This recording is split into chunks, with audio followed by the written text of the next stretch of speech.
Good day, ladies and gentlemen. Welcome to Application Project 2, Finance 311. What I'm going to do in this video is I'm going to give you the instructions, then I'll create a separate video that walks through an example, and that hopefully will give you two different ways of looking at it. Project 2 is worth 18 points or 18% of your grade, so it's a significant component. There are three distinct parts of the project, and the points for each project are identified. It's due no later than 11:59, no later than. I'll be reviewing and grading as they are submitted. If you're not sure of something or want a review before submitting, just contact me. The submission format is PowerPoint. Do your work in Excel and copy-paste into PowerPoint. Use the notes section. Attach Excel worksheets so I can see what you've done to perhaps give you partial credit. If I can't see what you've done, it's hard for me to give you any credit at all. Please feel free to use audio or video comments to explain things, and you can do that right in PowerPoint. What skills will you develop from doing this exercise? The first thing is you will develop planning and organizational skills, plus some analytical and questioning skills. The analytical and questioning skills is very important in this part. You will build your Excel skills, and you would develop written and oral presentation skills. That's why I'd like to encourage you to do a video recording along with your submission. This project covers everything that has been covered so far. Please take the comments that I've made on Application Project 1, make those revisions, because I want you to incorporate Project 1 into Project 2. You may need to rearrange some of your content to tell the story, but again, don't just address each point or question, organizing it. Everything should be integrated. There's a piece where we take the drivers and you do more work around that analysis of revenue/sales. It should be both quantitative and qualitative. Keep focus on trends and major items. So again, you're going to do the same thing. You're going to collect data, organize data, and present or communicate data. Then you analyze. The analyze in the analysis becomes critical. How will we grade it? The same basic way that we have before. Organization, presentation, 20%, accuracy, 30%, clarity and depth, 30%, and then how are things pulled together? This includes putting Project 1 and 2 together, but when you look at the different pieces of the project, how do you tell a story in a logical way? How do you organize things in the way that creates a story? You might want to consider using an index at this point.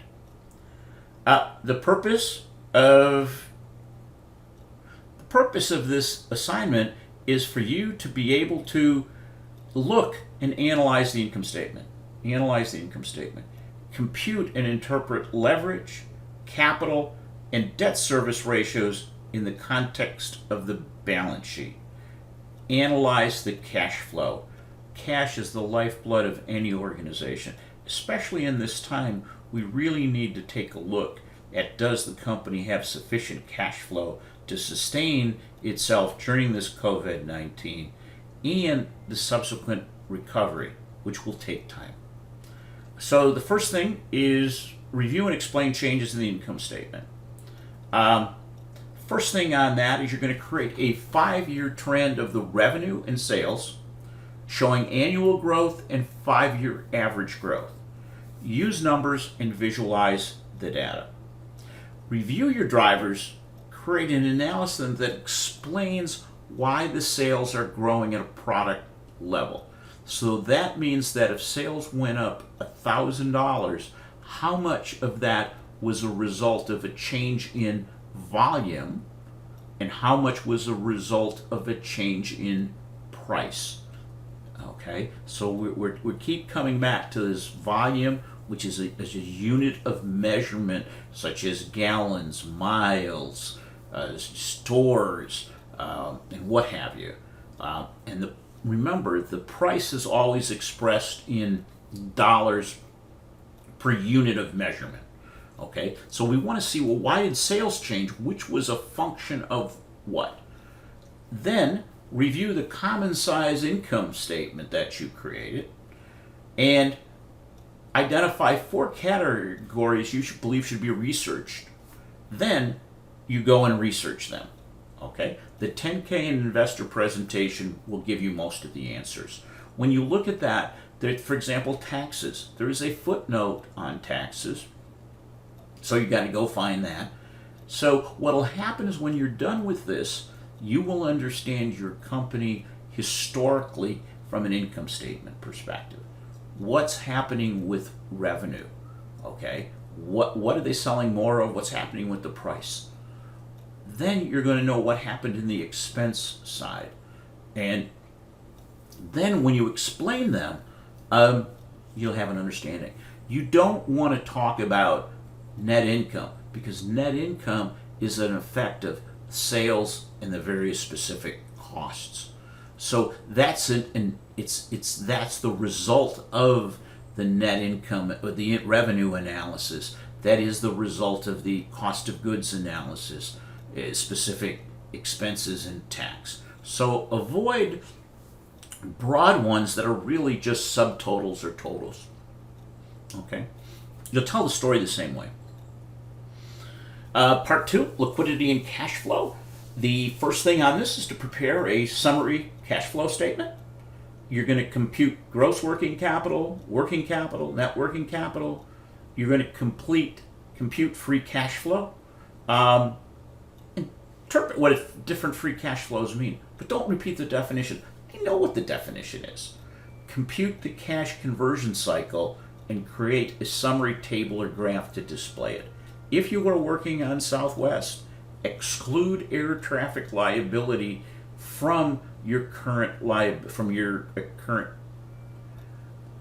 compute the cash conversion cycle and create a summary table or graph to display it. For Southwest, you do not want to include air traffic liability in accounts payable. You're just going to take accounts payable and accrued expenses. For cash flow, we only need to do 3 years. Part 3, capital ratios and weighted average cost of capital, 5 points. For the past 5 years, show the capital structure of the company in dollars and percent. Okay. What is the leverage ratio in each year? Comment on what the trend is telling us. Are they getting more leveraged or less? Take a look at the tangible net worth. Okay. That's taking out these intangibles. And if you think about where we are today with COVID-19, you have to evaluate intangibles on a regular basis. And part of the valuation is based on what the future cash flow, excess cash flow, premium cash flow would be from it. So with what's happening, a lot of these tangibles may be worth less and they may need to be written off. So when we see tangible net worth, we can see if that is a big deal. The question becomes, what's the risk? The next thing you're going to do is compute the weighted average cost of capital for the past 5 years and indicate the 5-year average cost of capital. For the cost of equity, I suggest you use 15%. Now, we're using a high number because investors need to have a return commensurate with the risk. So figure 15 and then explain how a company would use this information. The next thing, and this is very critical in the time of COVID-19, is compute the debt service ratio. Comment on what it's telling us and what it would mean if the company wanted to borrow. What I'd like you to do is think about in this debt service ratio, you need income and cash flow. What would happen to the company if either one of them will reduce by 10%, 25%, 50%? Would they be there? That's a real challenge for many companies today.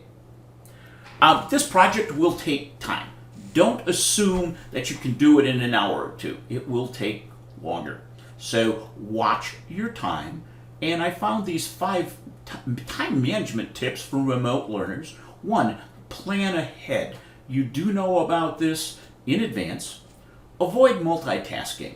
I struggle with this all the time. I'll try to do 5 things at once. Avoid procrastination and distraction. It's hard when you're at the computer or you get a text or push in or something. You're like, oh, what about this? Do take a study break. Just break, go do something. Keep physically active. Monitor your progress. Know how you're going.